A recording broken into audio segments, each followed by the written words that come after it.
everyone. Welcome to FMA Talk Live. I'm your host, Datu Tim, and this is my wonderful co-host. Hey, PG Ty's here. Welcome, everyone. Hope you're all doing well.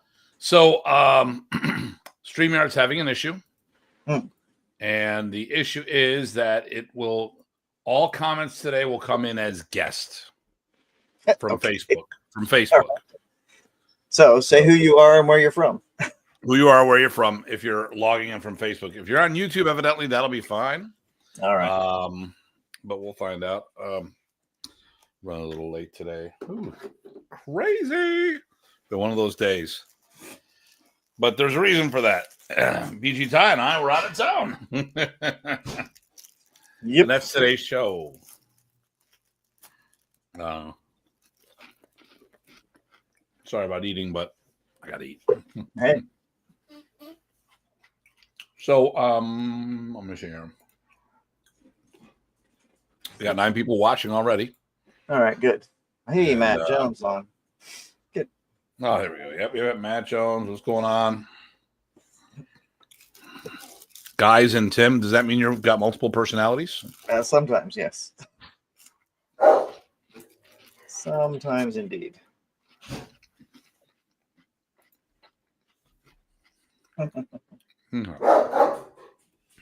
Oh, and there's Errol. Oh, they must have fixed it because Errol comes up as Gents.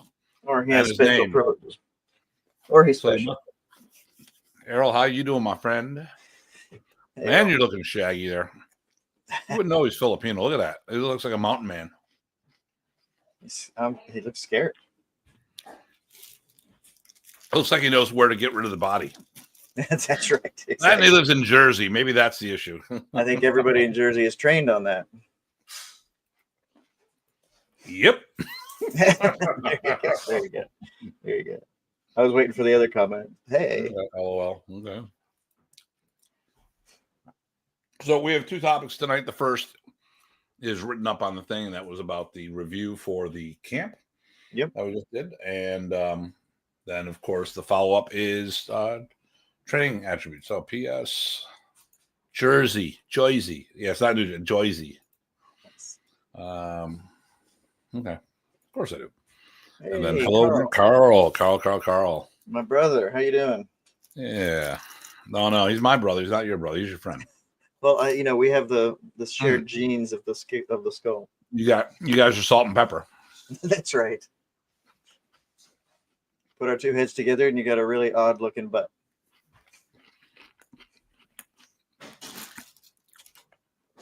You got a cue ball and a 15 ball or 14 ball or something like that. There you go. Or wait, no, the 7 ball. There you go. Oh, and he has a Bayesian flag or something like that for his picture. Cool. Oh. Okay. So what was the second topic again? Attributes, training for attributes. Oh, that's right. Okay, great. Do we have any words today? Well, why don't you share some? I could share some. Well, greetings are always good.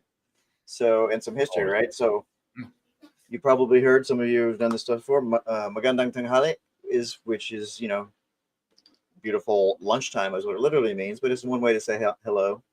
Or sometimes people ask how you are. A lot of you have heard of kumusta, kumusta na, kumusta ka, right? All of those things are different ways of saying how are you, how have you been, how are you.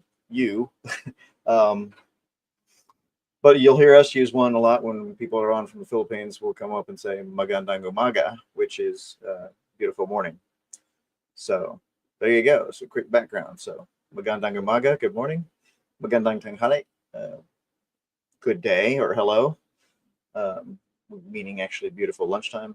And kumusta and all the variations thereby. If you wanted to ask how are you doing to a senior, you might go kumusta po kayo. Right, that's the formal way of addressing a senior. But anyway, so those are some greetings that might be worthwhile knowing. Or if anybody has a quick one, I'll attempt to translate it. And I will, my limited Tagalog Filipino will be maybe up to the task. Let's see, Carl is laughing. Maganda gabi, which is beautiful. Good evening, good night. Yeah. I'll show it better with these languages. I really suck at it. Okay.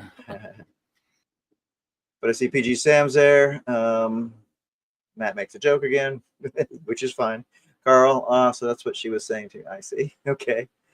And then there was the Matt comment about being better at languages. Yeah, just like anything, right? If you can't use it, it's really, really hard to remember it or use it.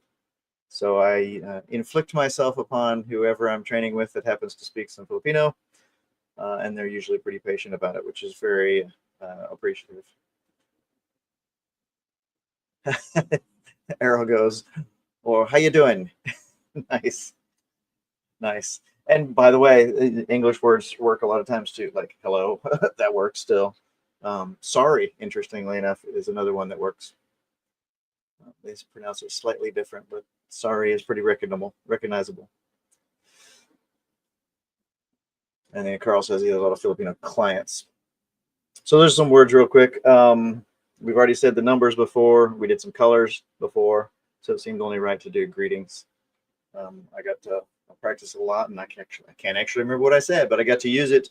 When we get to it, you'll hear us talking about GM Ben Hernando, so I get to speak with him a little bit, and that's not even his primary Filipino language, so it's good. And of course, I always get to play and talk with Remys, which is she's the sweetest person ever. I will say this: maraming mabait siya. She's very, very nice. Okay. You're back? Well, yeah, I'm back. You can wipe the food off your face. Chocolate milk. Oh, there you go. Someone's taking good care of me. Here we go. I like the Pimsleur method because then I can drive and it asks you and prompts you for questions as well as telling you how to say things and whatnot. So you can do that while you're driving or doing something else, running, for example. It doesn't need to be, on a screen or pushing buttons, which is nice. I like the Pimsleur method, but there's a lot of good ones. He is doing it. Tim, good to see you, sir. And got milk. There you go. There you go. So this weekend, we're going to hop right into it.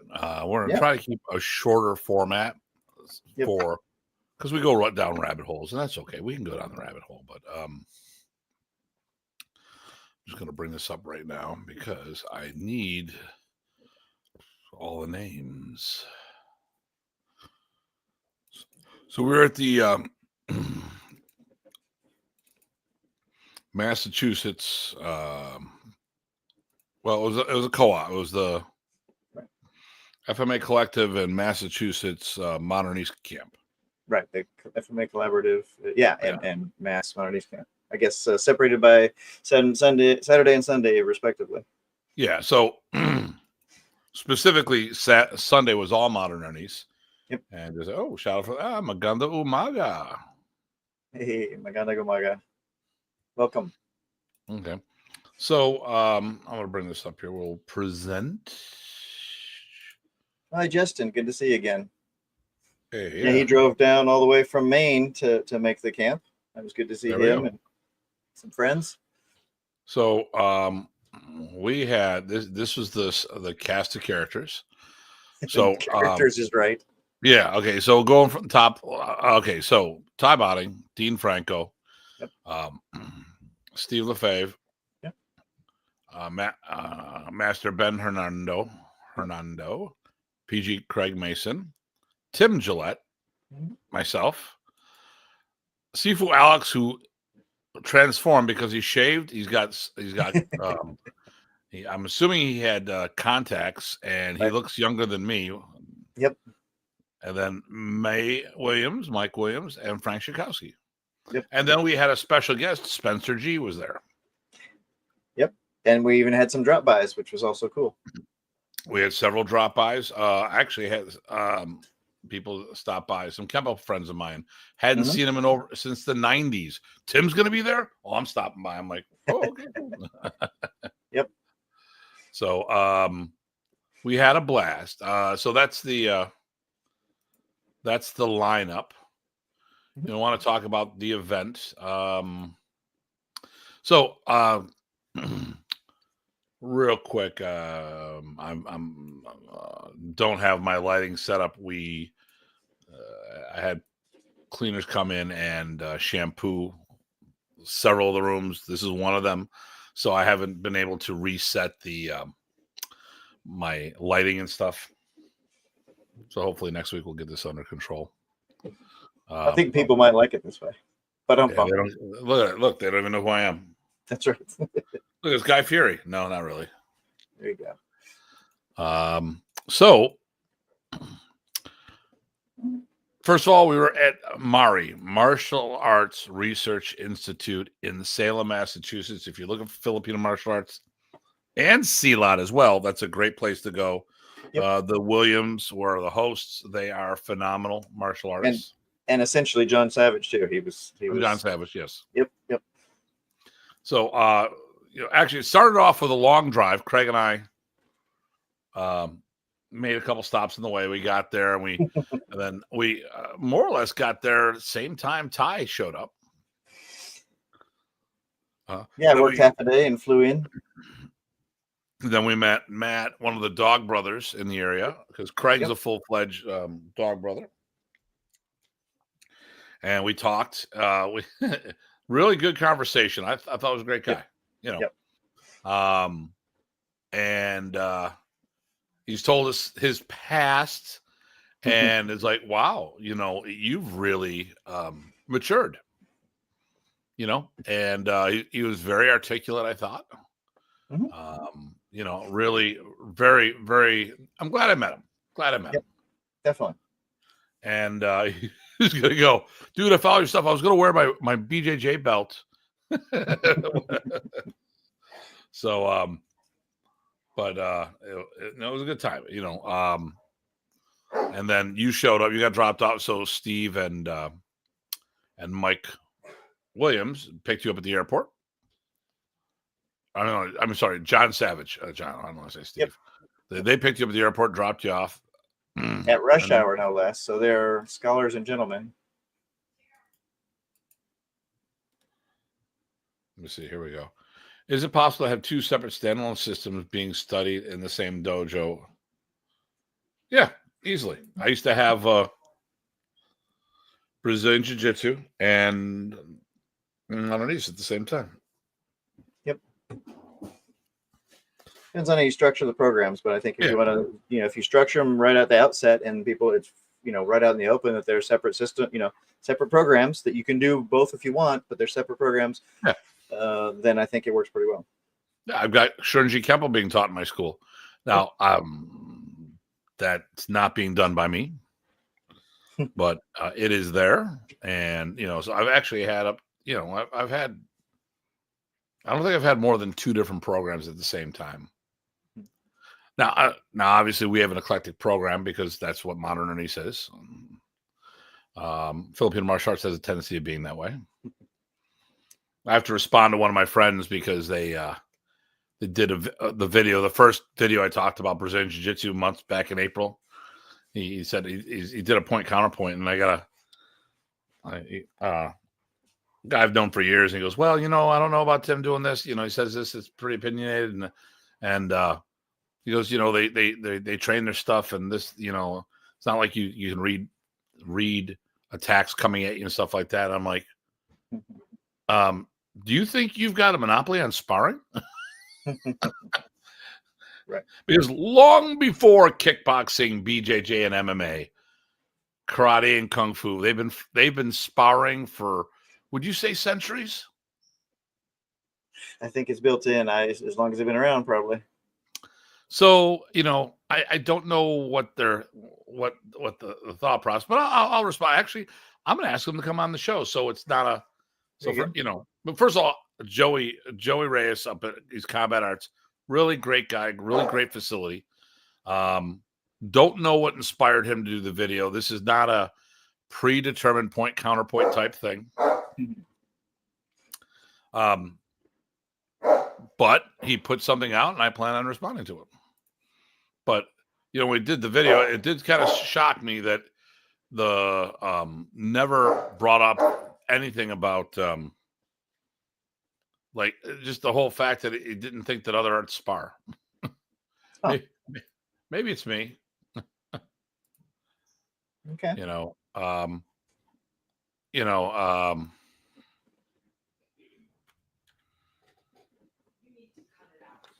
I don't know. Let's see here. Oh, let's see what was the comment he made on this. Just he went through the video. Okay, here we go. It's on. He may point out my cuddling. So for arm, but here's the real challenge. How are these empty hand skills actually trained with a goal for fighting application? Are students able to read opponents' attacks and respond to different types of strikes, takedowns? Is it training realistic with opponents who resist and challenge your timing, distance, and accuracy? Too often, opponents are compliant, making it hard to develop fighting skills. Okay, so he runs an MMA gym. I'm going to say everything he said is exactly what they do in MMA. That they're very compliant. They let people do the techniques and stuff of that nature. And then we roll, and then we spar. Right. So right. I don't know what he's talking about. It sounds like, and he did make a comment about his training. So I'm going to say that his training is not on the same par as mine when it comes to Filipino martial arts, because I specialize in it. Just like my training in MMA, BJJ is not on the same par as his, because that's the vocation he went. He went as a specialist. This guy, he's very well embedded in the combat sports industry up there with kickboxing, boxing, the full contact stuff. He's amazing. So I've got nothing. It's just, I'm kind of surprised that, once again, how do you know these things? Well, how would you do it? How would you do it in MMA and BJJ? Well, you would spar or roll. So don't you think other systems do that? I mean, it's any art, right? You gotta crawl, walk, run, or sprint, and you can spend all your time in crawl if that's what you want to do, or all the time in crawl and then posing, which would be more the art. Yeah. Depends on your goals, depends on the teacher, depends on a million things. But if you want to get there, it's a simple path: crawl, walk, run, sprint. Yeah, well, I mean, so one of my guys became an EFC fighting champion. One of my students, Primo Luciano. It was an organization that was owned by the UFC at one time. Mark Coleman was there, the Hammer, and his match is on YouTube as well. And most of his training came from me. Now, the ground element, that didn't come from me, but the stand-up, that came from me, Mm-hmm. And what did we do to train that? We sparred, and we sparred again. So, but I'll respond. Well, I definitely digress. So, I was about to call you on it. This is the third year that we've, or no, is this the third year? I think it's their third year. Yeah. Yeah. The third year that we've done this. No, I've only done 2, but there was one before that. I don't think there was one before it with me. Was there?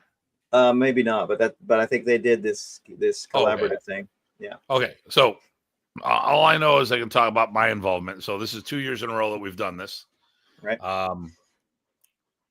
And it's grown. So from the photo that I have, the number is in the 60s, but there's definitely people missing from the photo. Definitely. Yep. Unfortunately, people had left. They had a previous engagement, and others had come in. I'm pretty sure we're more like 75 people for the weekend. It was a lot more crowded than last year. Last year was a pretty big group as well. So both we had more crowded. Lanata Arnis, we had Modern Arnis, we had Gillette. I don't know. We had a lot of stuff. So many things. Yes. And the cool thing was the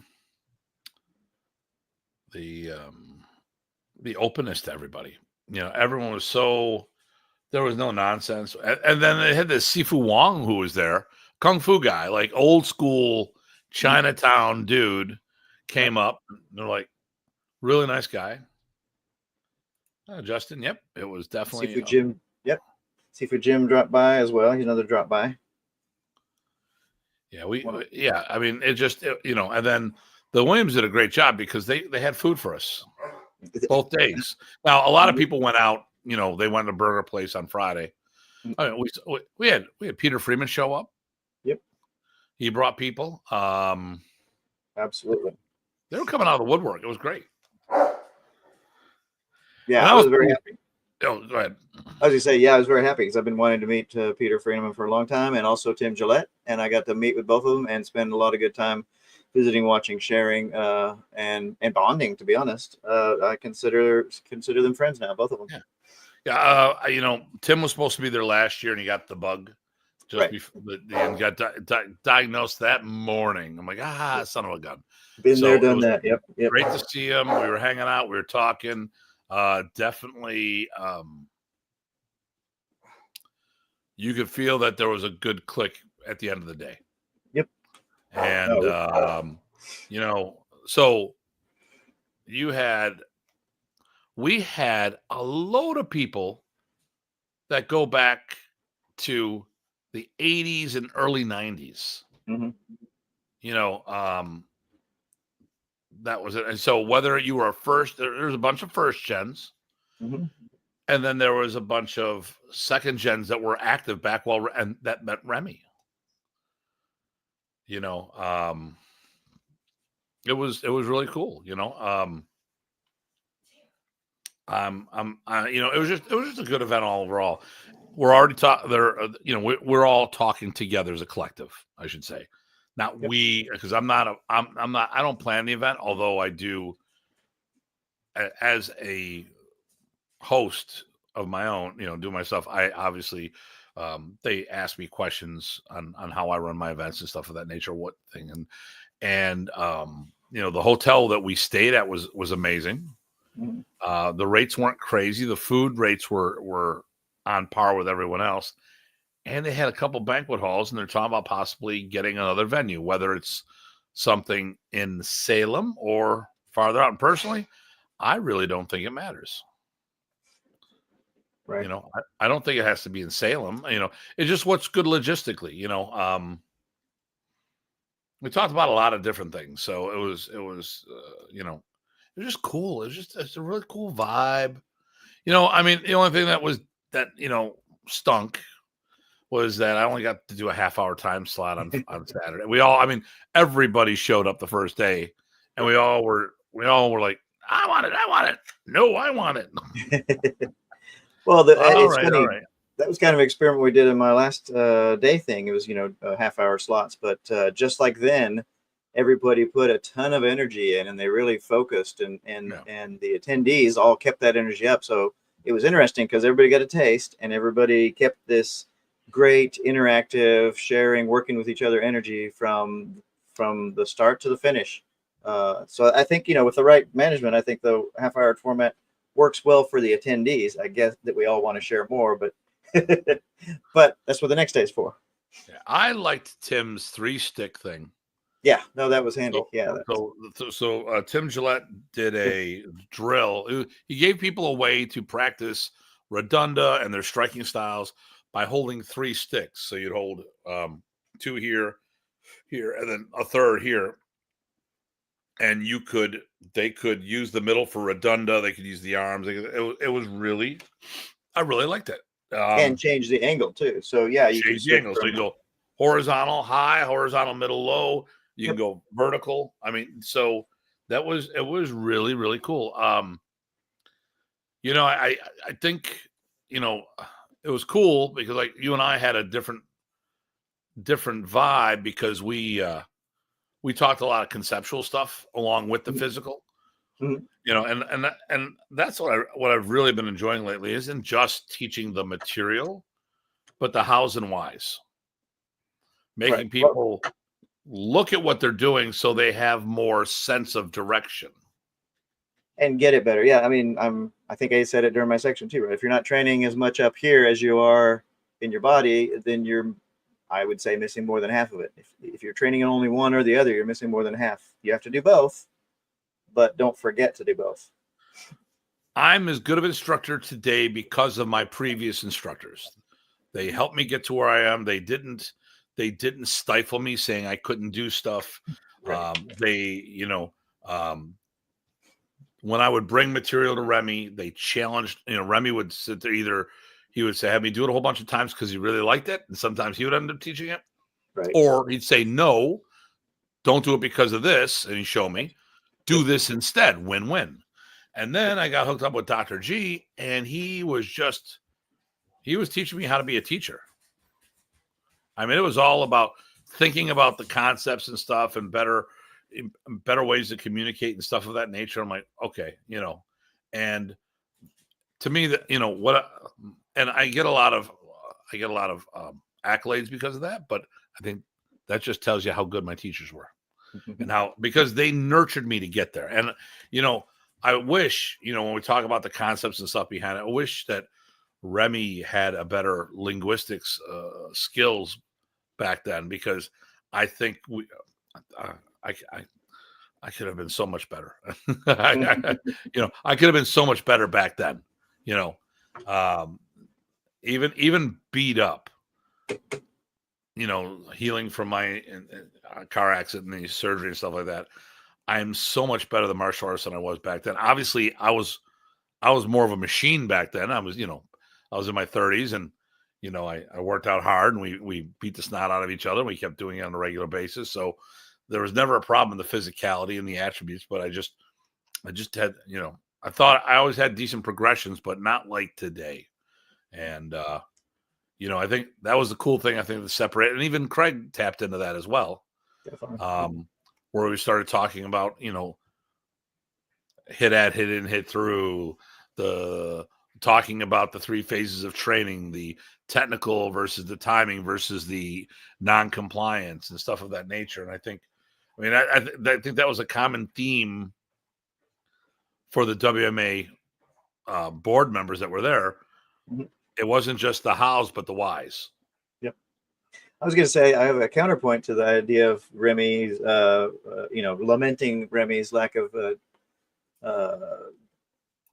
exquisite verbal expression, right? So I think I'll put a counterpoint to that, not to disagree, but it's worth considering that, hey, because he couldn't express himself for a while, it kind of forced him to evolve the way he was delivering things. And I think one of the things that made it so universal was the fact that he learned how to communicate his movements, because his voice and his words weren't doing it as well. Yes, it could be more efficient overall, but what that did is it forced him to evolve, and it forced him to connect in a physical way. And that's why I think it's so visceral for so many people about their experiences with Remy. And I think that's part of probably why he was so good, was partly because of how he was bad, if that makes sense. But I think it's not either or, but I think that was a contributor. It could be, could quite easily be. Definitely something to think about.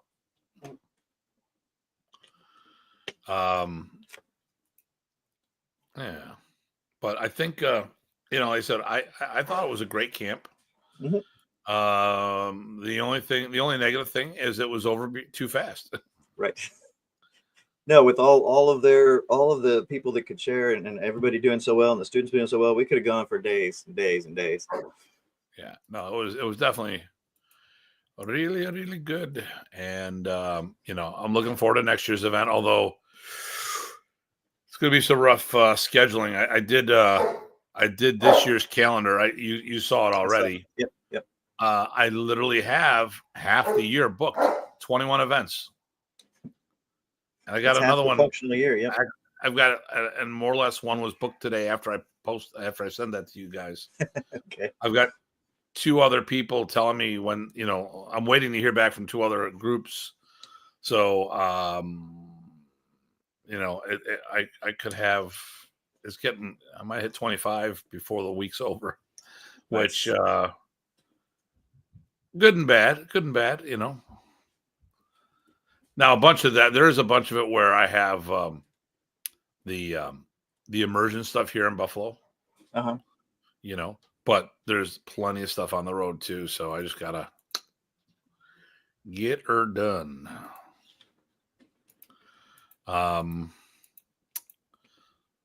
So what would we tell people why they should go to that camp?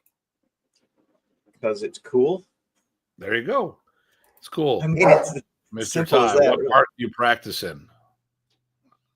What park do I practice in? Oh, it's the park in the center of the Kings Park subdivision near Springfield. It's sort of the Springfield Park area of Northern Virginia. Yeah, if you're in the area, drop on by. We're at 10:30 a.m. every Sunday. Sometimes they're a little early to do some Tai Chi, but we're always there at 10:30. And Master Parsons says hello. Master Rich, how you doing, sir? Yeah, so plus it's a Salem. I haven't toured around Salem yet. It's the one place I've gone that I haven't looked around. And that's on me. Weird. It's a little weird to get around too there, though. It is. It's very hard to park. Yep. There's definitely some issues with that. I'm supposed to be getting all sorts of nifty Salem gear when I go there, and I never end up getting anything. And then Rita gives me nasty outlooks.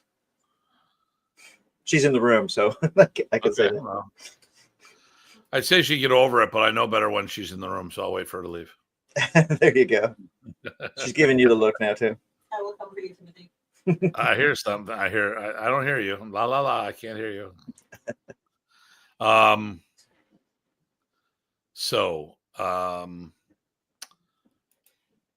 Next year we'll get the dates. By all means, you guys, y'all should probably, if you're in that area, check it out. Greetings from New York City. Hey, Master Bernard, how you doing, sir? It's been a while.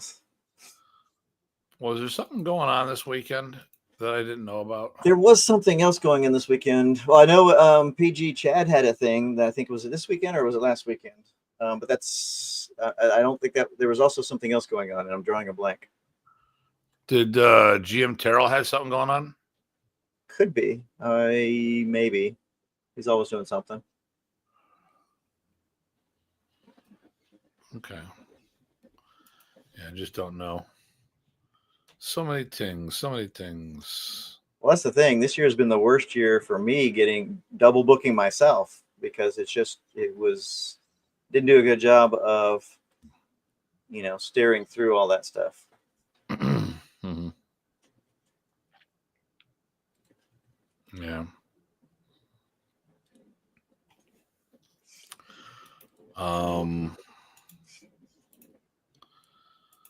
Let me see here. I think so.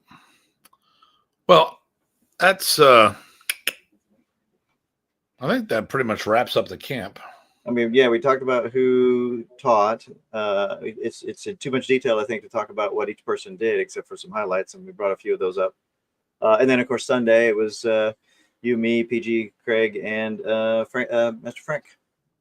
But also Sifu, Alex, and Spencer did stuff. That's true. They did, and as well as Mike finished it off. Right. So yep. After my session, I kind of got tired and went to the back and got some food. So, because we had an hour each the next day, but it went by just about as fast as the half hour the first day. Okay. But yeah, that's pretty much it. Unless anybody has any questions on how the camp went. The other thing we'd say, or I might say, if you have questions, is show up next year, and then you won't have to ask. Show up next year, and you wouldn't have to ask. There we go. I think you just said it right there. Yeah, we'd like to see you. I'd love to see you. I'm spent because we left 3 hours. Oh no, we left 2 hours late, which it's okay. I don't mind. And we got home pretty much at midnight. Oh wow. Okay. 11:30, 12 o'clock ish. Okay. Stop for food. Did a couple gas breaks. Well, good. There was a car accident on the way, so we had to drive through that. And Yep. If other people would stay off the roads, then there wouldn't be accidents for you to drive. They should be leaving me up clear path to go wherever I want, and that's all there is to it. I don't know why they are on my road. Exactly.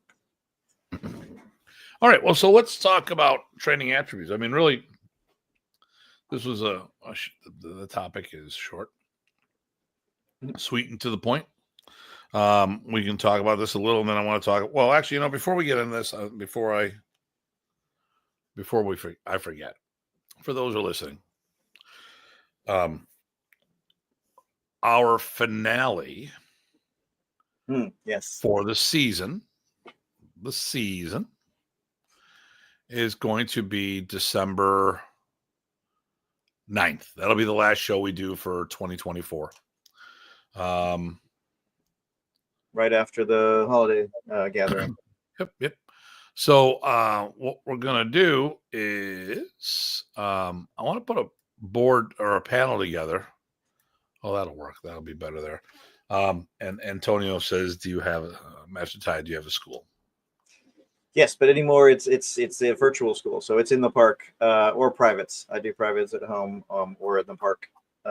Not a whole lot, but mainly it's just in the park anymore. I've had schools that I taught at as well as clubs on campuses, but not here in Northern Virginia. Okay, so currently not a brick and mortar location. Right. We got a asphalt and tree location. There we go, and there's Carl. Looks like it was a good training. Yes, indeed. Thank you, sir. Yep. Maraming salamat.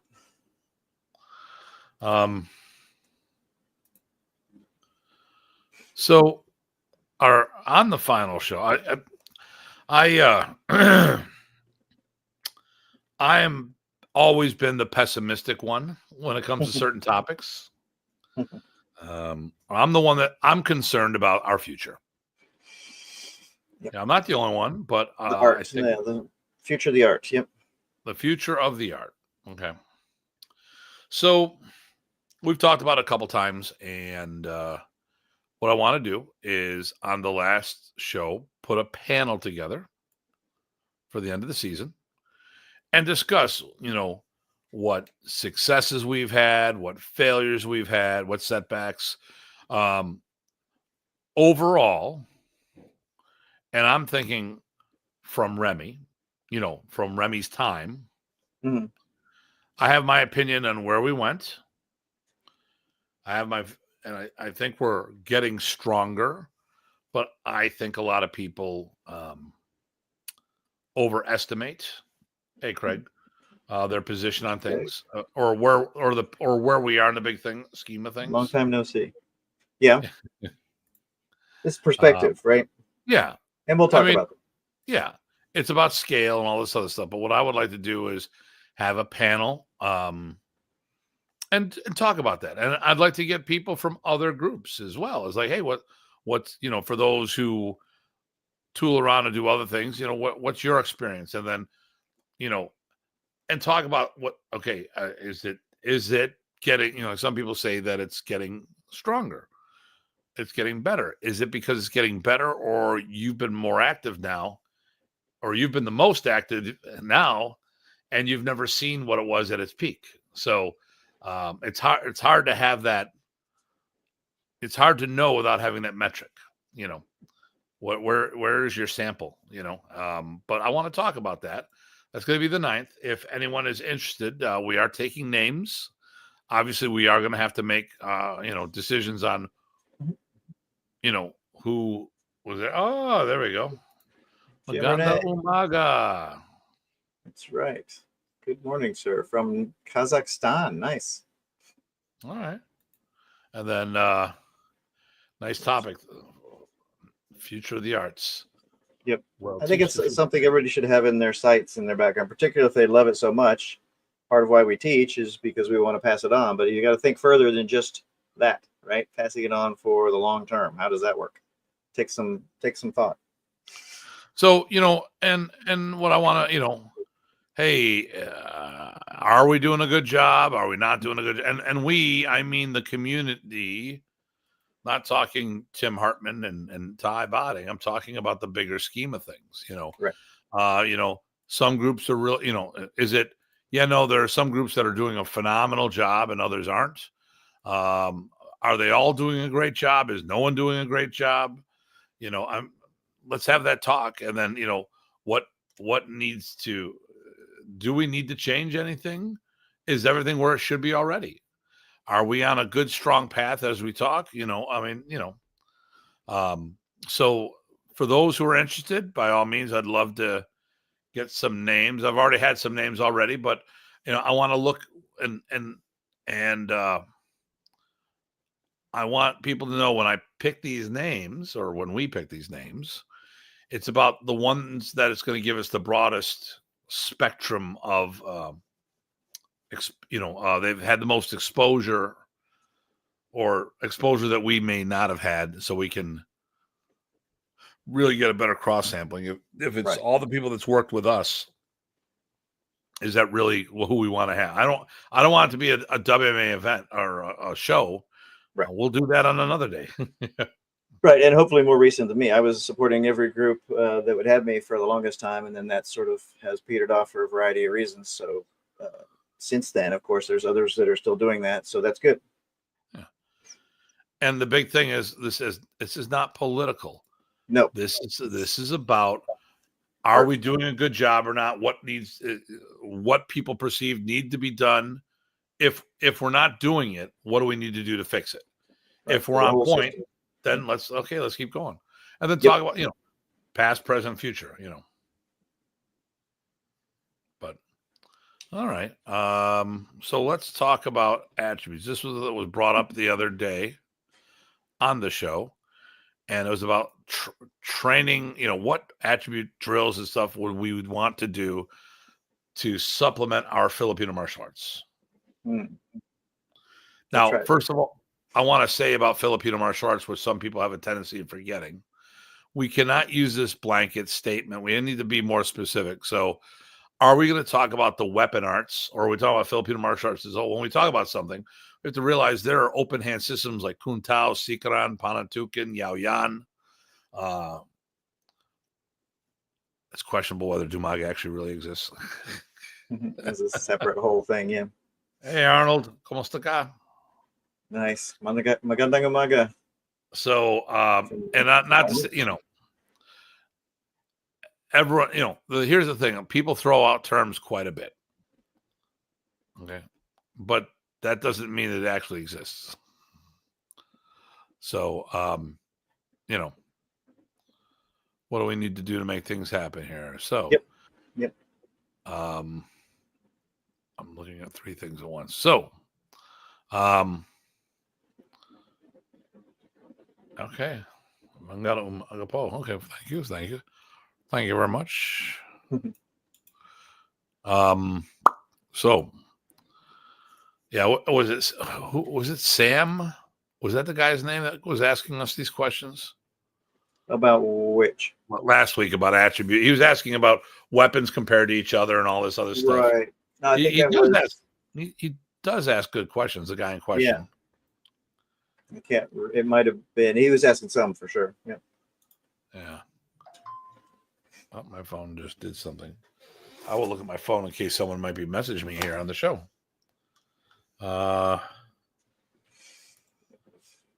Indeed. Here we go. Filipino don't know Filipino arts. Sad. Right. That's, yeah. But that happens almost, everywhere. I heard that, like some country might have a big running, their favorite, the most common art would be art X. Like say praying mantis will be not the art of their country, but because it's different, it attracts the lure of the different, right? So I think that the Philippines suffers from that a little bit. Okay, so here we go. I'll let you take this one. Sure. From Mark. Okay, yeah. Mark and Jimmy says, hello, Guro Tye and Datu Tim. How are you both doing? Man, if I had the money to get people together in your neck of the woods to go to a weekend seminar, in Hamilton, New Jersey or Southern New Jersey, I would love to have you both come down. That would be fun. That could be fun, yeah. But getting, it's just the logistics and getting it, yeah, because so getting around and getting places is not always free. So there's a logistic piece, but we'd love doing what we do and getting out there and doing it. Yeah, unfortunately, the one downside is it's never about how hard is it to get someplace. Right. you know, I run a school, You and can always get there. you have a career, Yep. and a lot of times we would have to take days off to get there, which means you'd have to use your leave, which means you can't use it for family. I might be paying people to cover my lessons or private lessons and stuff of that nature. So I would have to charge. I mean, it's what I have to do. This is how I make my money. It's how I provide for my family, and if I was independently wealthy, I wouldn't charge for martial arts. Right. No, but we it do. We do get out there. Just need enough notice and enough of the logistics figured out, and then we're good to go. Are we thinking about Allen's this year? Maybe. Well, no, not at 25. No, 26 maybe. Oh, because 25 would be really close to the trip. Plus, I have to go to Texas like always. Okay, gotcha. So that'd be 3 big trips in a row. Yeah, I'm on the fence. I still want to go. This is a fun trade show. Exactly that. Did you miss me? Just signed up. A new student was busy. Okay, excellent. Good for you. Good deal. Yeah. Oh, and someone else commented earlier that they liked your videos and stuff. And then, of course, I was going, well, wait a second. What about my videos? That's a few comments above. Oh, Antonio. Oh, and that's when I get to plug my videos in my YouTube. So we both do videos. You have a whole lot more. I've got a little more. I got a couple more. Started before him, and then at least for Arnis, and then did other things as well. I was on the fence. I fell groin first. Okay, there we go. Knew that was coming. I did not know you had videos, Master Ty. So what is your YouTube channel, sir?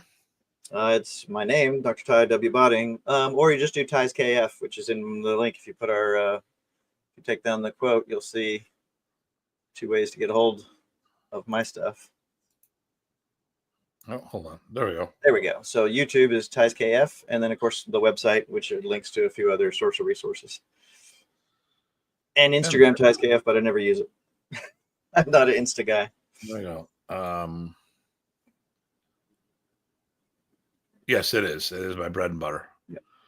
But I'm just making a joke too, Antonio. I'm not poking at you meanly. I'm laughing because it's kind of like saying, "Hey, well, hello, gentlemen. Oh yeah, and Datu Tim." Yeah. That kind of deal. So all good, man. All good in the hood. Yep. Okay, so yeah, no, that's good. Oh, and since you're pausing, I did look. So I talked to Mike Williams yesterday, and he was thinking this was an ivory handled Chris, and indeed it is. It's a Chris that we've got from Malaysia. Let's see. There we go. And it is ivory, so I was surprised at that. And it's way older than I thought. Pretty neat stuff. So if he's on, thank you for having me check. Now I know what I've got, and I didn't even realize it. Now, funny, we're gonna talk about that real quick. So, a couple of us being Craig and myself, we balanced and me. I did it first, right after May. Remember? Oh, you did it? Okay, yeah, okay. Yeah, so May did it, then I did it, and then you did it faster. Not by much. And then Craig did it. I have no evidence, none whatsoever. No. That was the whole reason you came over, is because you're right. You did it first. Yep. But we still have no evidence of that. No, I think there's pictures, but no timestamp. Okay, so yeah, I'm gonna share this. Okay, so stupid trick. Actually, okay, so this is okay, and Antonio says no offense taken. He said found it. Right. Good deal. Okay, so check this out. This is what I did. It is not stuck in the furniture. It's amazing how firm it looks, but yeah, it is not stuck. I can attest to that. Here we go. Boom. So that is balancing. Yep. All by itself on its tip. On the point. Yep.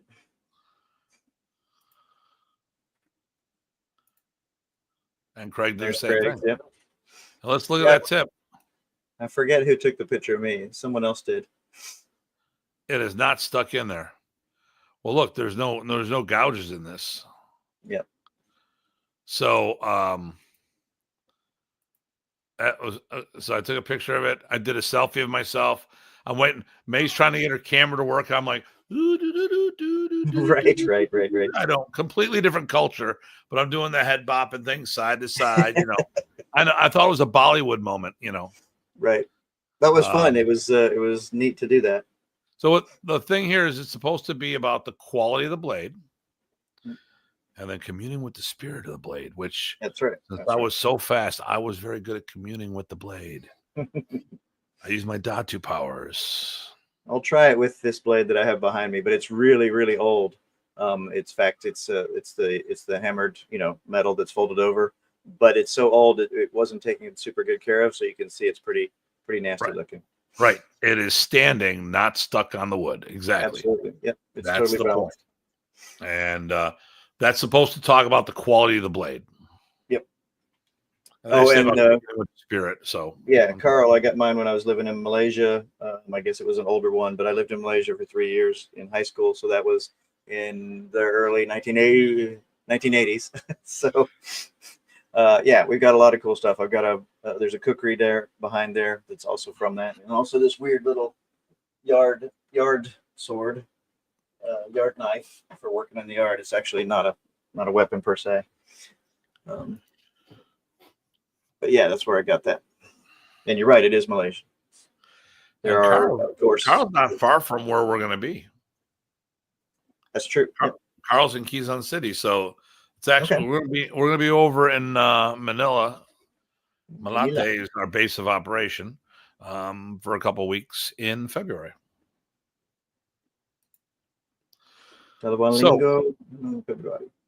So since there's no one asking, or specifically how the person in question is not part of this show.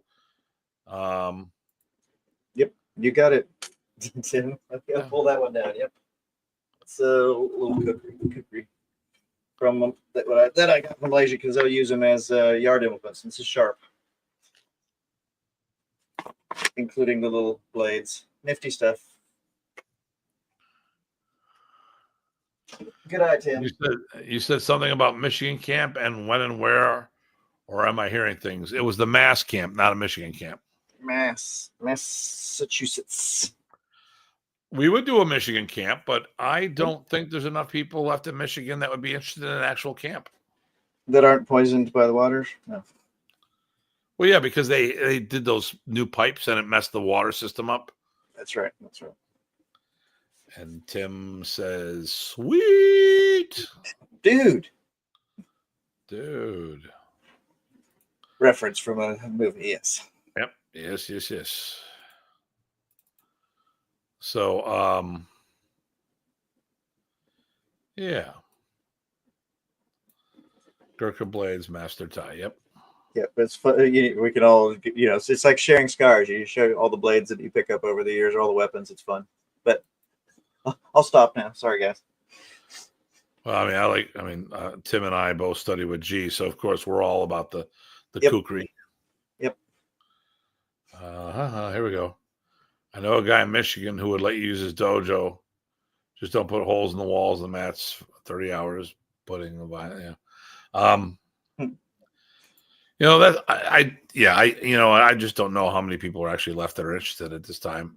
I think to do a camp, you'd have to do some grassroots promotions and start stuff up from the ground up. Right.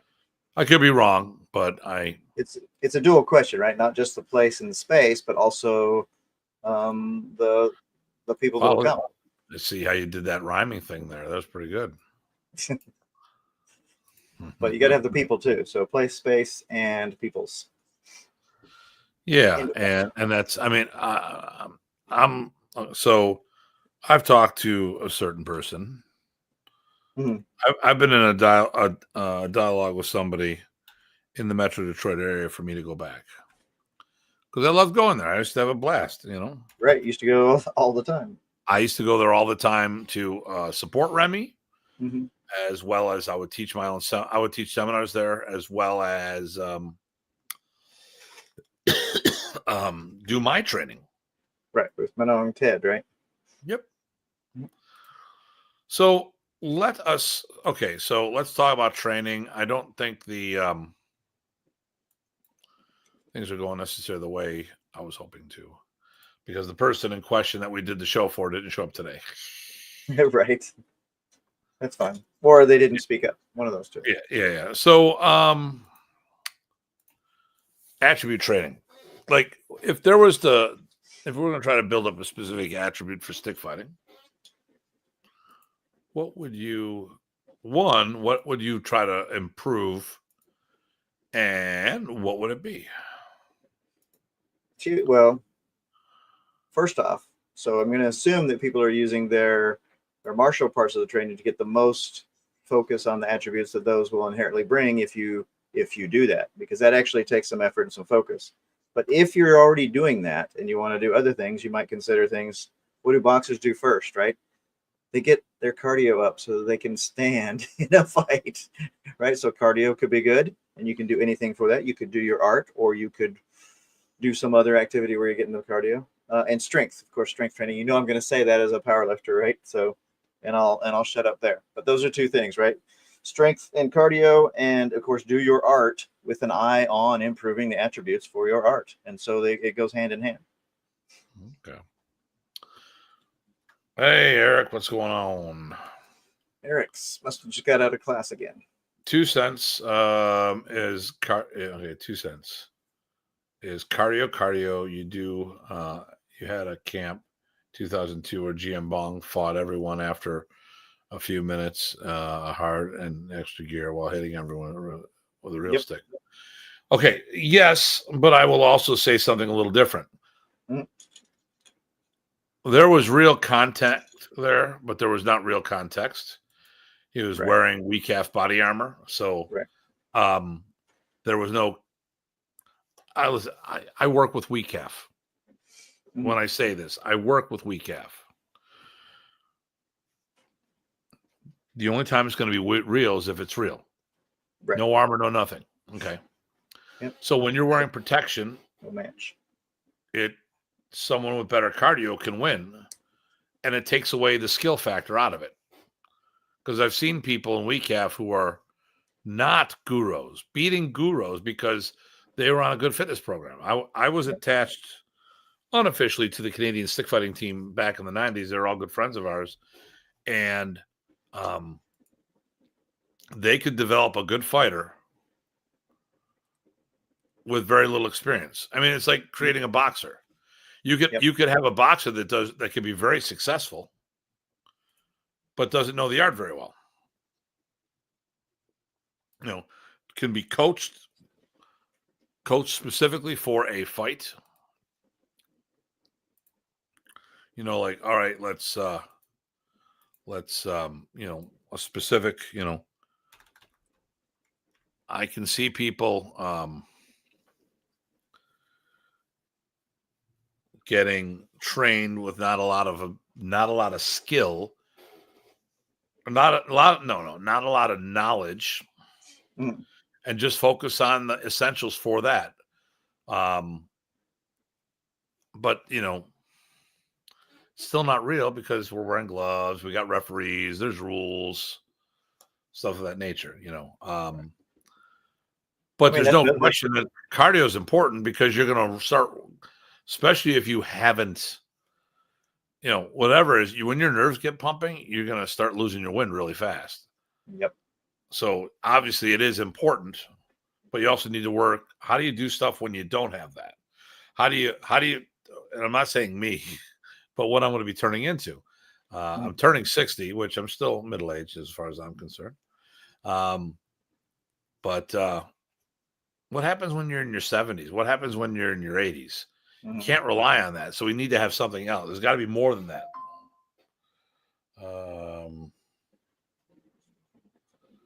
I did just come back from the gym. There we go. And that puts a highlight too, though. Now, the people you're talking about, doing better against a more fully trained person, that's because they're tuning it for the game. If you're only testing it one way, which is that one type of competition with those one set of rules, you can tune everything you do for that, and you don't have to be as well rounded. Yeah. I don't think that's what a lot of us want. So, I mean, okay, I take a lot of heat on this, but let me bounce you this. Let me ask this question because I might be doing a post on this or writing something on this. Oh man, I jacked my shoulder up today.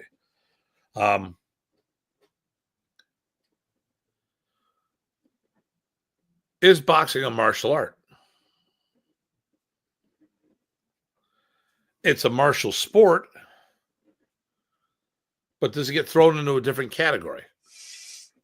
Then I would go the other ones is judo and Brazilian jiu-jitsu in that same category. It's an art form. But it's what I'm saying. And it's a system for a specialized system. You could also, I mean, you've heard the sweet science, right? Right. It's certainly a science in what it does. Is it a course versus a system? I think it's a system for the context it's applied with, and also that can be for most cases, right? Boxers do pretty well in sort of a barroom brawl, right? Or a street, confrontation, just like some of the other guys do too. So I think I get what you're saying. I like well-roundedness and having lots of choices and options. Well, let me go. Let's go after Filipino martial arts here. Let's go that route. Sure. So then we're in our scope, so no one will complain. There you go.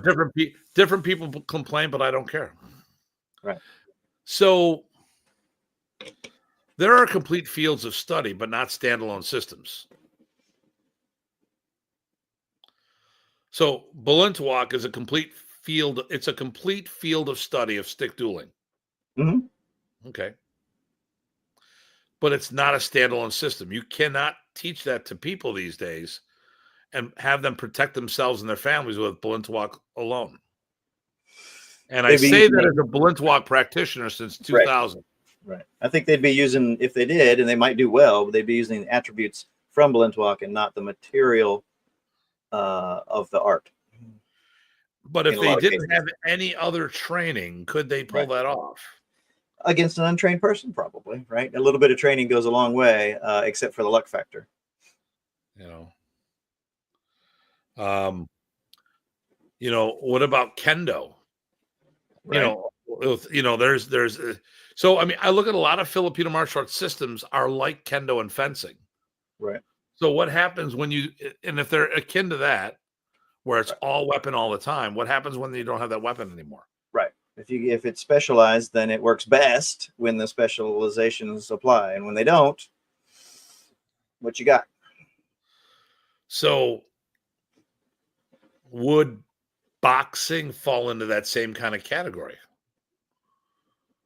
And Brazilian jiu-jitsu and judo and wrestling and or is there more to? I mean, this is not me being okay. I'm not being, hey, make sure you follow. I'm not that guy today. Right. This is. I mean, because listen, when it comes to all the combat sports like boxing, kickboxing, Muay Thai, I remember the first time someone said they were going to give somebody a black belt in kickboxing, and like, how can you do that? It's like that's like giving them a black belt and running. It's a sport. It's not a martial art. I had the same reaction. Yes. So I will say this. So as a reference, so one of the things I've noticed, I've had students that have been boxers, right? And they come in and at first they're pretty off kilter, but I will tell you, I mean, and you've probably seen this too. Once they know the rules of the game, while they may not be able to use the other weapons like knees and legs and whatever, like we would, they know how to adapt to them because it's still, they know how to move and they're trained. And I will say this, they're trained to adapt. And that's a great thing. So maybe that's why I kind of turned it on its head and went to martial science. And then I think it's a more inclusive term. So funny you should mention Roadhouse, the new one, the remake. One of my PGs and personal student, Ryan Monolopoulos, is in that, along with any day now. Cobra Kai will be dropping, and he should be in this new season. Awesome.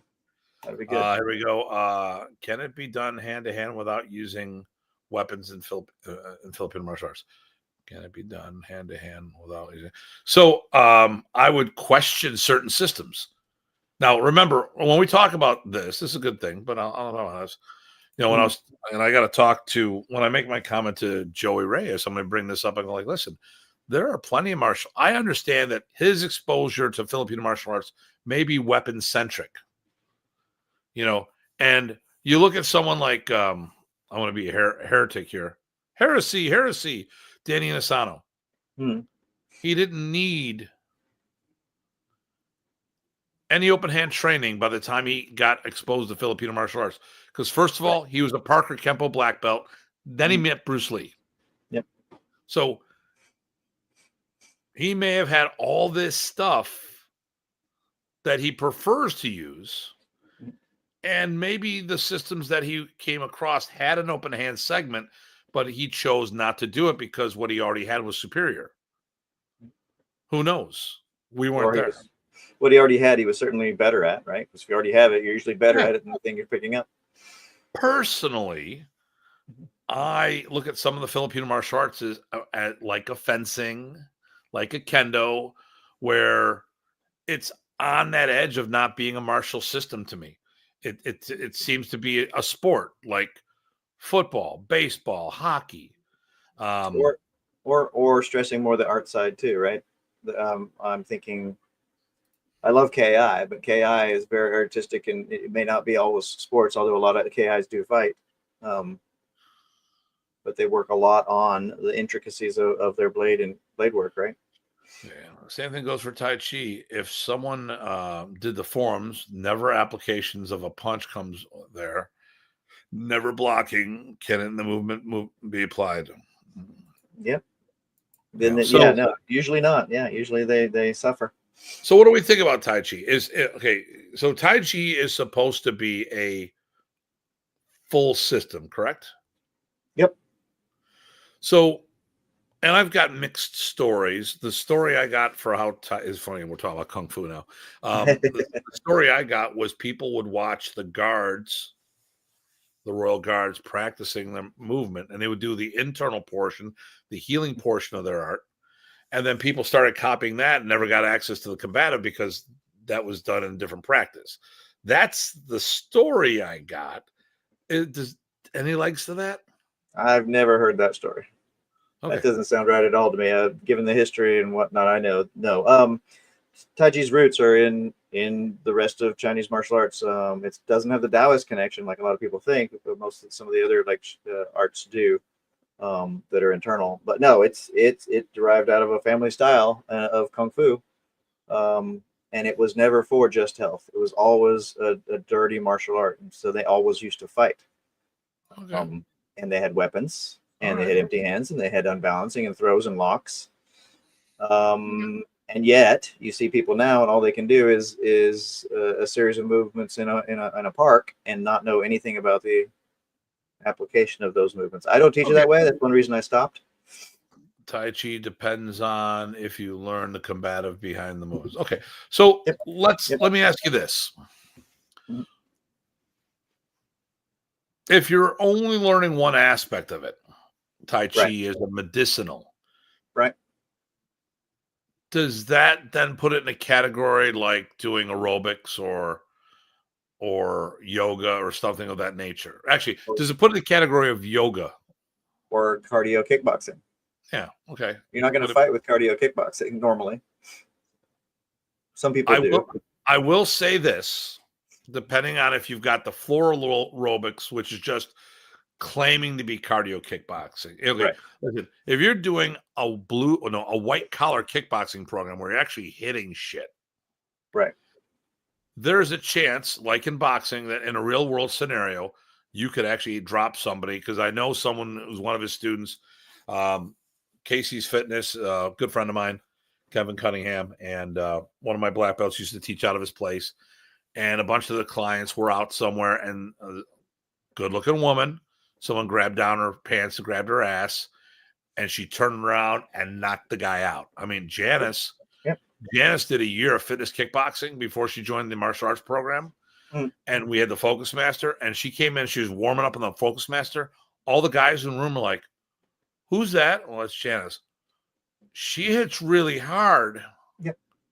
So yeah, if you make contact, right? If you make contact, that's good. But again, a lot of your people that are doing moving yoga or Tai Chi for health are not making any sort of contact with anybody. Yeah. And a lot of like Tai Bo, right? Tai Bo would be another example where most times it didn't hit anything. And you can tell that because, they're punching like this. Yeah, I get you. Oh yeah, definitely. So we went down that path. So then the question would be, what would we think about an art like judo? Okay, so listen. So for those who don't know, I'm going to tell you that, and there's some mixed theories behind this. Okay, so first of all, samurai did jujitsu. That was their art. Yep. And when they wanted to spar or play, they would do a thing called judo. So they took out the lethal techniques and the breaks and stuff like that. Now, listen, judo's badass as it is. Mm-hmm. You get dropped on your head, you're going. That's not a good day for you. Right. Okay. So, not trying to poo-poo judo in any sort of thing, but then there's a couple different stories. Some make more sense than others, but a judoka ends up in Brazil, and this is a story I got. So he starts teaching over there. So he taught the Newaza the groundwork. Well, why did he do that? Well, it wasn't a rich company that could afford shipping over to Tommy mats like they're going out of style.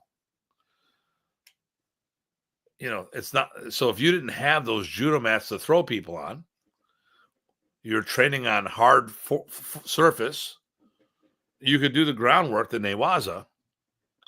So it's a derivative. So you have judo, which is a sport version, a derivative of, or I'll even say watered down version of jiu-jitsu. And then you got BJJ, which is a watered down vision, a lessened version of judo. I actually saw a great match between a judoka and a BJJ black belt, and the judoka hip through him and then hit him with an armbar, hit him with their own armbar. The thing here is the jiu-jitsu people, or the judo people, did all the stuff that BJJ is doing. But the thing in judo is you can win a match with a throw. With one throw, you can win the match. So, of course, they put more emphasis on the throwing, but it's not like they don't know how to do the groundwork because that's where all the material comes from. I mean, I know you do BJJ and you like it a lot. I would say that for me, I think the description is not watered down judo, but more specialized, right? And watered down is not the word I wanted to use either. But the thing here, it's a lesser. Okay, judo is a lessened version. It's a less lethal version of jiu-jitsu. Right, it's a subset. It's only part of the art. Oh, wait a minute. Does that sound somewhere? Yeah, we won't go there though. and then Brazilian jiu-jitsu, which there is no such thing. It's just the Brazilian flair and spice in of the Newaza of judo. Right. Now, I will say this: and emphasis on. They certainly did put a really big spotlight and put that emphasis on it. So they did extra work on that specialty. They did their work, and the BJJ players brought no-gi grappling to Japanese arts that weren't there before. But in the world, long before them, there was no-gi grappling. Pancration, Greco-Roman wrestling, stuff like that. I mean, that precedes that. And other systems do the same thing too. Burmese has Burma.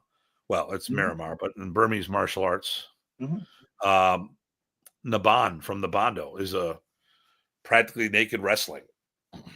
So they're not the only people who've done it. It's just that they really took it to that next level. You said practically naked wrestling. I was thinking of another federation. Yeah, well, let's not talk about that federation on this show. PNW. Yeah. So, yeah. So, I thought people would chime in. I thought people would chime in since we're asking, what's an art, what's not. And there's a bunch of people watching, so it's not like we scared them away. Either maybe there's a hole in StreamYard or something. Well, we did have that notification that there's a problem with right. Facebook. Right. And so these other people could be on, by the way. So hopefully, I know that sometimes Mike and May School chimes in, and hopefully they saw what I showed about the Chris there, because I know Michael was asking about that girl, Mike. Here's Sam back asking, did the price? Yeah, so Sam is back now. And I think he was the one that was asking a lot of questions about attribute training. But of course, now our show is almost over. But Sam's asking, did the Princess Brothers train with Antonio Illustrissimo? I don't know one way or the other, but at least for Remy, I don't think so. But that would be a guess on my part. So total, don't quote me on that. Tim may know more. What's that? Sam asks, did the Princess Brothers train with Antonio Illustrissimo? And I was guessing no, but you may know more, or maybe one of them did. I know Ernesto trained with different people than Remy did. Is someone claiming that happened? I think he's just asking the question. There is a rumor. Okay. In one of the KI lineages, or there is. Oh, there he is, Sam. Here's Sam. That's what I was saying. Yeah, he's back. Oh yeah. Okay. So Sam, we were doing a show today for you about attributes. That's when I joked that we're almost over. So this is. Yeah. In fact, we were going to be off by 9:30, so we would have missed him altogether. Well, and it's funny. Okay. All I know, I don't want to be rumble with anyone. The guys who do that. Okay. I don't want to rumble with anybody. Yeah. I don't want to fight anybody. That's right. If I had to choose between the two, BJJ or my Filipino martial arts, I would choose the Filipino martial arts all day long. I mean, I've made that as my primary art. That's what I do. Right. The good thing is I don't have to make that choice. I get to do the best of both worlds. But to be honest with you, the really thing is when I learned BJJ, it just showed me that I knew more grappling than I actually thought I did. Mm-hmm. And all the stuff that they're doing on the ground, I was already doing stand up, but I didn't have the finesse that they did on the ground. So it just, and I'm not the best student at it. I'm going to be the first one to admit that. I can do all the moves, but I'm not as proficient as I should be because I'm working other things. But I'm actually coaching my kids to do this stuff now. Right. I'm not teaching them BJJ to be BJJ people. I teach them ground elements to do stuff. The fun part is I tried BJJ for a while too, and what I really liked doing was, yes, I wanted to do their stuff, but I also could sort of see what that I already knew that I could still pull off on the ground. It'd still work for me. I just had to change some vectors or some bases or whatever like that. That was a lot of fun. And then I found out that, having hip dysplasia is not a good thing for a BJJ person. No, it's not. So, I guess without a very concise and well-articulated definition of martial arts, it can be hard to categorize. And it's rough too, because so Will does the Armored Combat League. In addition to a lot of things, but yes. Yeah, I don't know. I right, like Sohima, you could say, hey, is ring in the martial art? Here's the thing, though. I think, and I might be prejudiced when it comes to this. I have a preconceived notion when it comes to martial arts that come out of Asia. Mm-hmm. I think that there should be things like respect taught and discipline and focus. Mm-hmm. And judo is a sport. End of story. End of story. It's an Olympic sport. Mm-hmm. Brazilian Jiu-Jitsu is a subset of judo. Mm-hmm. Well, it's the Brazilian flair of the Newaza. Actually, I don't know. What's known today as BJJ is just the ground wrestling of judo. Mm-hmm. But they took it somewhere. But it's still less than the whole. They evolved that portion and focused on it. Yep. So I don't look at I look at those arts the same way I look at boxing and kickboxing. And I see a sport. I don't see there. And listen, I will say Brazilian Jiu-Jitsu, those two arts, judo and jiu-jitsu, judo and BJJ. There's a lot more to it than I put in the kickboxing. I mean, I think boxing and kickboxing are even less. I think,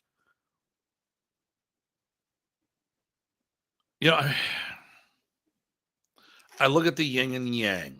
I look at the whole, and maybe I'm just prejudiced when it comes to that. It's just that, but I think when you take out that, once again, those arts are specifically for sport, and getting their belt is dependent on competing. Mm-hmm. So, I mean, I don't even know if the belts actually apply the same way. Do you put them in a different category? Is it? There we go. Okay. Well, maybe you guys can get into the Olympics. FMA can get in the Olympics would be better than watching the breakdancing they had this year.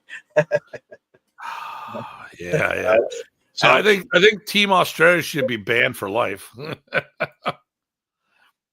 But weird things get in there for trial sections on Olympics. Yeah.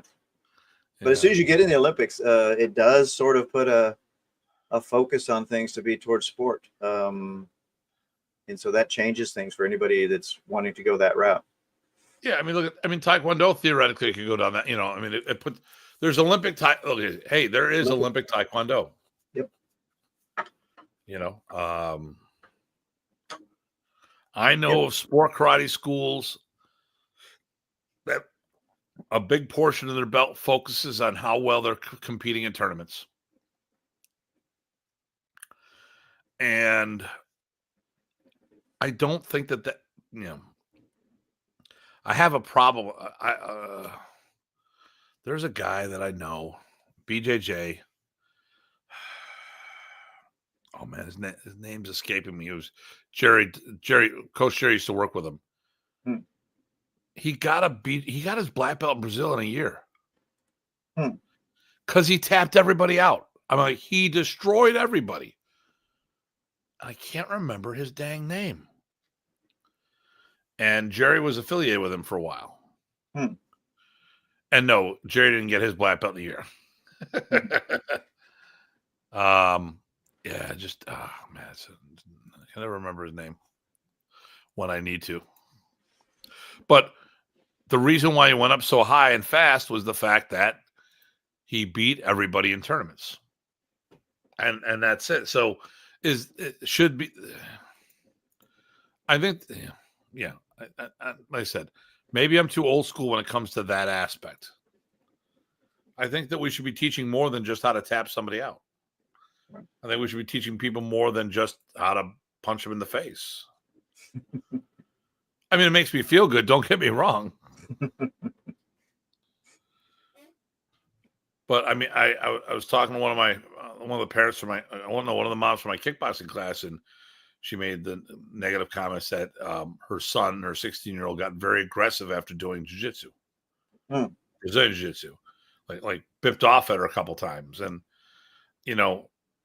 could that be because that they're not teaching any discipline? It's all about beating if all you're doing is teaching people how to beat the opponent, who's teaching people how to respect them? And some people say, well, we're not, and one of my fans was going off on me on that, going, we're not here to teach children to be nice people, better people. We're just here to learn martial arts. I'm like, who the hell are you? Where did you come from?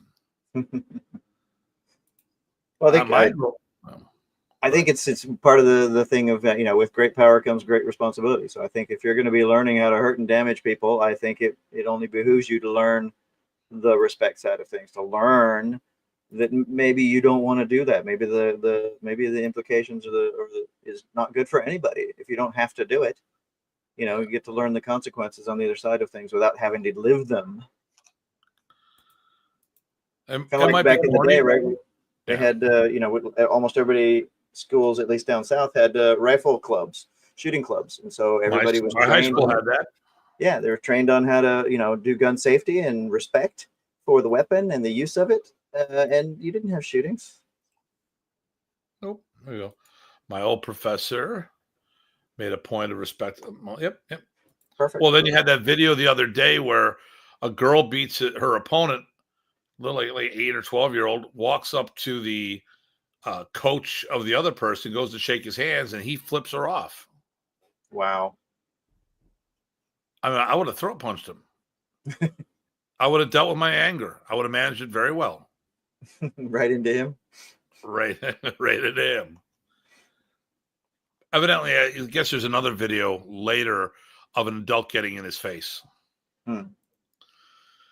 Some schools with BJJ promote on performance, others don't. Okay. Yeah. You know, yeah, and that's it. You know, and I know there's schools out there that do a better job. But the problem here, and you know, I think the problem I run into right now is I see all these people doing this.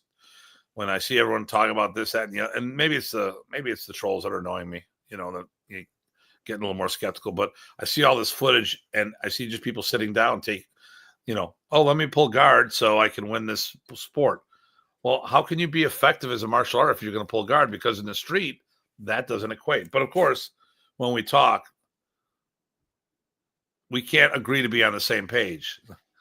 Well, it doesn't work. If it doesn't work in the UFC, how can this be good? Because I'm not in the UFC, because it's in the street. Yeah, but it should be on the UFC if it'll work. UFC is not reality. Yeah, well, I had that conversation. They didn't agree with that. You fight a UFC fighter. So to me, if it's a real fight, it's probably not fair. If it's a real fight, it's not an agreed upon match. If it's a real fight, all bets are off. That's real. Show me competitions like that, and I'll show you a bunch of stupid people putting their lives on the line for no reason. Yeah. I heard once it said once that a day you have to use your martial arts is the day that you are not a martial artist. Oh, no. Okay, here we go. Beat the opponent, same time, defend yourself. Always stay humble. Yep. No, master, can't do that.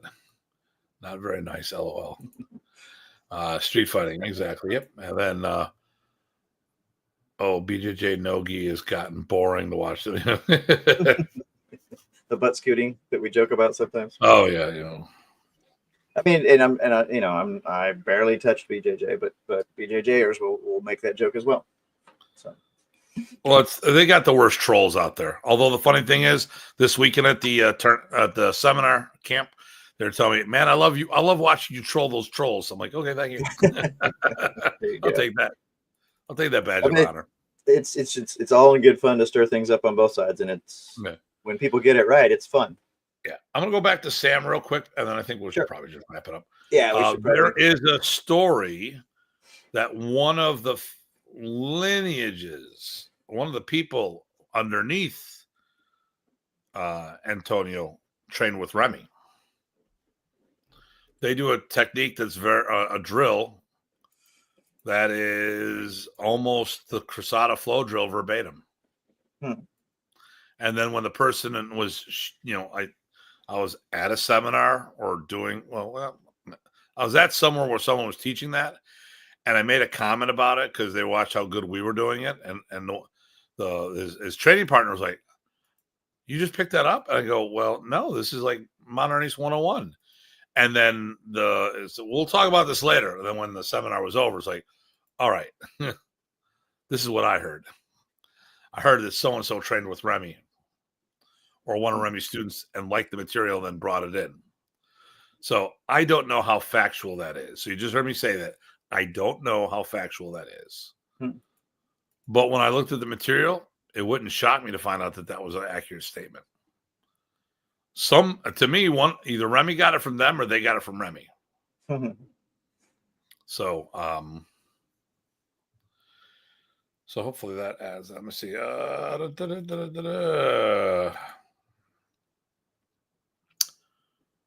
Teaching people strategies to hurt others is not hard. Teaching people a higher art of discipline, respect, and reverence, as you gentlemen do, is very hard. Well, thank you. Good. No, that's a good thought, Justin. Thanks. You know, I think, yeah. Thank you so much on that. I think, like when we talk about stuff, I'm very particular about when taught this past weekend. I'm talking about study movement. I've talk about position recognition and all this other stuff. You know, and physical attributes. It's not always about beating the person down, but we'll spar. We'll do that. And then we also say, all right, now, like when you look at kata, because we have forms in our system, that's actually the self-defense, not most of the techniques that we practice, because a lot of them, our Remys did a good job teaching us a lot of self-defense in this stuff. But to me, the drills like sombrada drill and tappy and stuff like that, that's the stuff that's for fighting. Or that's the stuff that'll get you ready for fighting. It's still not fighting. It's a drill. Right. But the forms, that's where you look. I mean, to me, I think forms specifically are geared to teach you how to protect yourself. It's not a fighting thing. It's a defensive thing.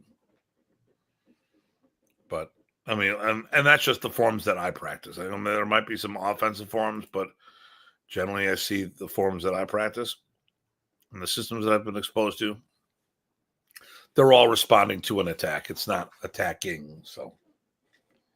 Like anything, it's how you use it. You could use it all for badness or goodness. It's just a tool. Just seen Modern Arnis basic strength video. Master Ty. Very nice. Yeah, okay. Thank you, sir. Very cool. So, very cool. That was fun to do, that one. I like that. That was just a taste. So I think we're done. I got nothing. How about you? I think we're probably overdone, but yeah. But this is good. Good. We covered like 3 different subjects. We had some good socializing here with people.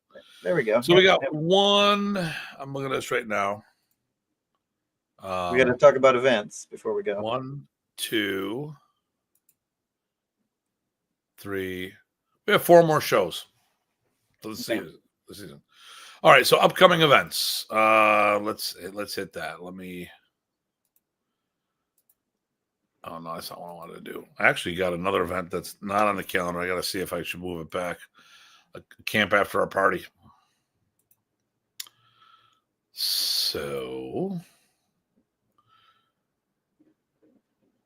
all right. I'm actually going to tell everybody. It might drop tomorrow. I think it's dropping tomorrow, but I'm going to tell everyone today. Okay. Because I'm that guy. Hold on here. Boom. All right. If you can figure out where this is, hint, it's on our website. It's on the World Modern Arnis Alliance website.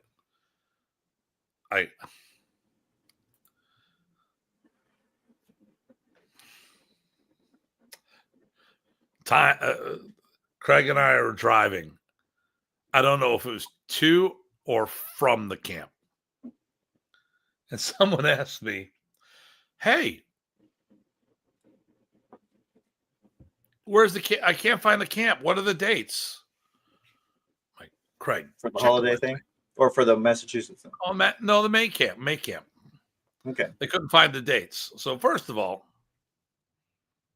if you go to the World Modern Arnis Alliance website, you go to events. Here's all the upcoming events. So Sunday, we have an immersion seminar. Okay. The 30th and the 1st, which is our Thanksgiving weekend in the States, but it's also, it's just Black Friday to the Canadians. I'm doing the Canadian and Southern Ontario camp. The week after that, we're doing the Price's holiday event here. Next immersion is going to be the 18th of January. January 25th, Talis is teaching a workshop in Sao Paulo, Brazil. Mm-hmm. The February immersion event that I'm teaching. Camp Philippines, February 22nd to 28th. The next immersion seminar is March 22nd. Then we have April 6th. And then I have to put this up. I'm at 2 places this weekend. The 11th, I am at the New Hampshire Martial Arts Symposium. Mm-hmm. And the 12th and 13th, I'm at Saratoga Martial Arts Festival. I think I might be trying to do both of those. I might come up to your place first and just tag along with you to do both of those as well. Dude, that'd be awesome. Yeah, I'm thinking about that. May 2nd through 4th is the North American Kempo Summit here in Buffalo. 2 weeks after that is the 25th anniversary of the World Modern Arnis Alliance and Ty and mine's 60th birthday celebration. July 11th through 13th is the Balintawak Immersion Camp here in Buffalo. September 19th is the Instructor Development Camp, 19th through 21st. October 3rd through 5th is the World Filipino Martial Arts Championships. And then we go into 2026. Okay. But here's the one I want to tell you all about. This one right here. This is a free event. It is limited. Okay. It is limited. Physical as well as virtual attendees. It is live right now. You click on that button, it'll open up a window and it'll take you to this registration page. And look, what's that? That's 3 zeros, and there's another 3 zeros, and there's nothing in front of it. This is a 3-hour event, noon to 3 p.m. And that's not the right date. December 7th, 2024. I'll have to fix that little typo right there. It's right up there. There we Not go. so much right down there. Okay.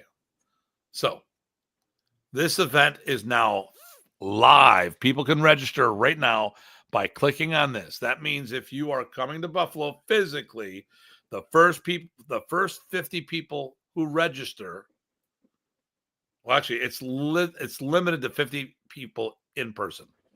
Okay. And there is a limit to the online people as well. And that's 50 people besides us. Yeah, we're the three of us are in there. So, hey, Todd, thanks so much. Yeah, thanks, Todd. Todd, do we know you? Kind hints. And actually, I'm going to go on and fix the website right now. So this is the big. We've done this. We actually did. So I was the first to do a Filipino martial art a virtual seminar. I may have been the first to do any seminar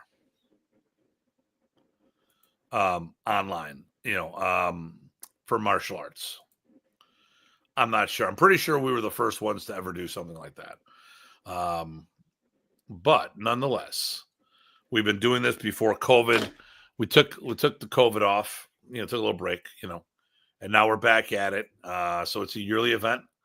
And if you're in Buffalo or if you want to come and visit us, it's also our Christmas party. We do it early so it doesn't conflict with all the other Christmas parties out there. And listen, and or Hanukkah or Kwanzaa or the most important holiday of all, Festivus. We gotta celebrate Festivus. That's a Seinfeld joke. Some people don't get that one. Whatever. Okay. So this is a I said we're doing that. It's good to go. It is live right now. And anybody who wants to sign up, you're welcome to. But there is a limited number. And when you sign up, there's two different ones to click on. One is whether you're going to attend physically or virtually. But I will say there's limited registration on both. I don't have the virtual number off the top of my head. But I do know that the physical number is limited to 50.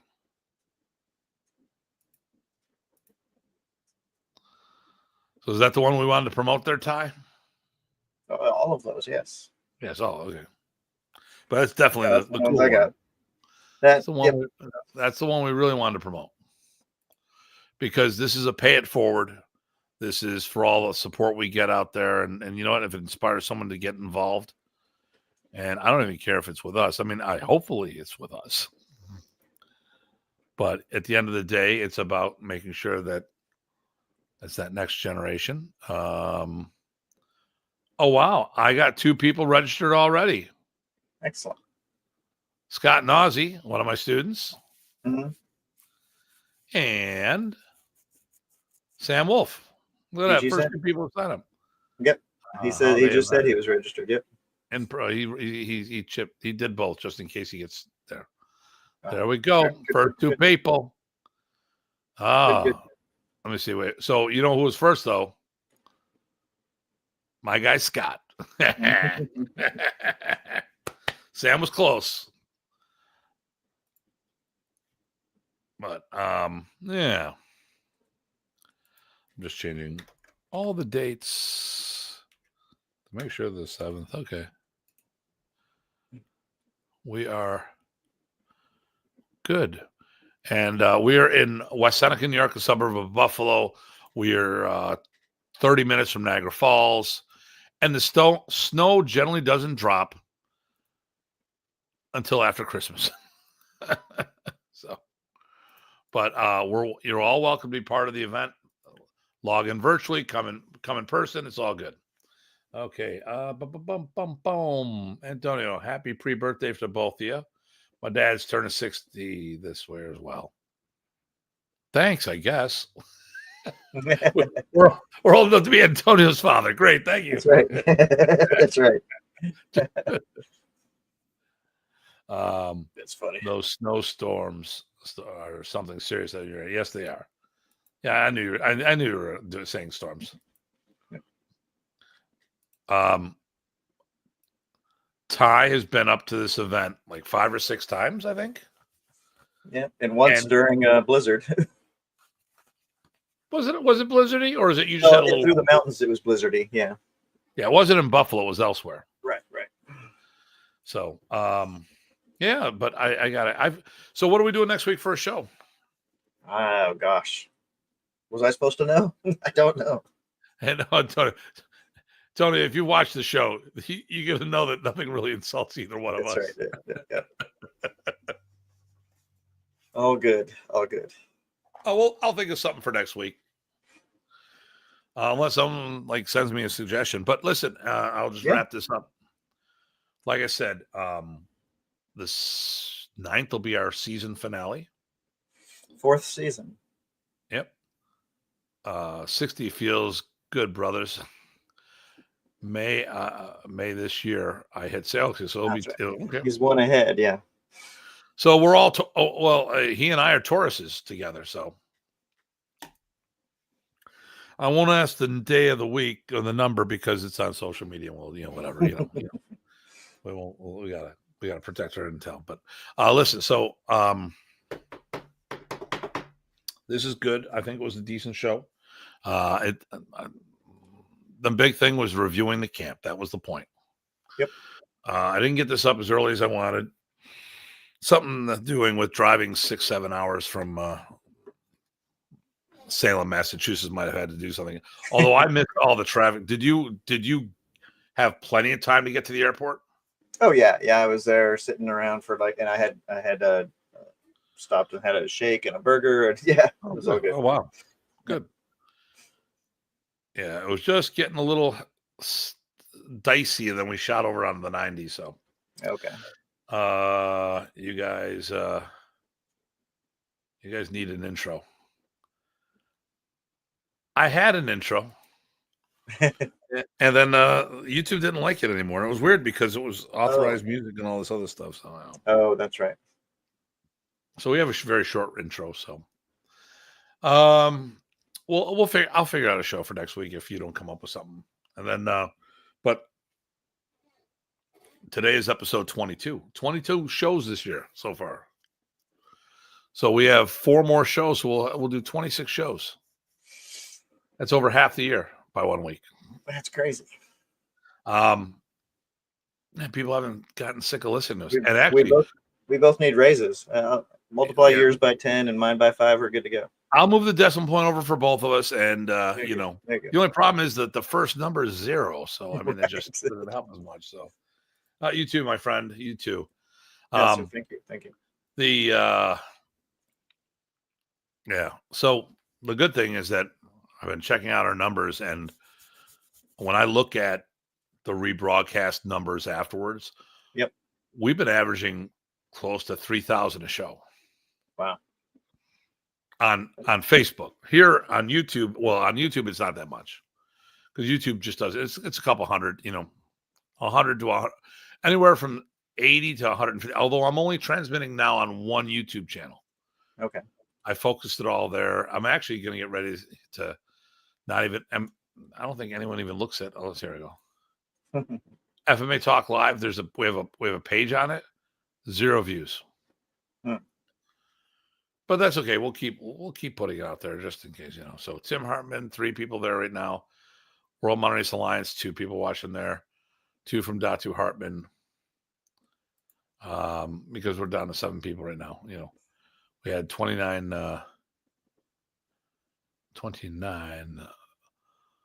icons of thumbs and hearts. Oh, registered for the immersion. Okay. Awesome. Good deal, Eric. There we go. One more person.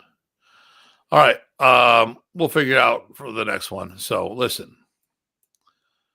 And we're going to get on a bunch of things early. I'm going to make sure that PG Ty gets on his spring thing early. So I can go to it. There you go. All right, listen, guys. This is always a pleasure. We look forward to seeing everyone next week, or maybe the week after, or maybe in person on one of our trips. So, with no further ado, this is Datu Tim and PG Ty. Thanks, everyone. You have a nice evening.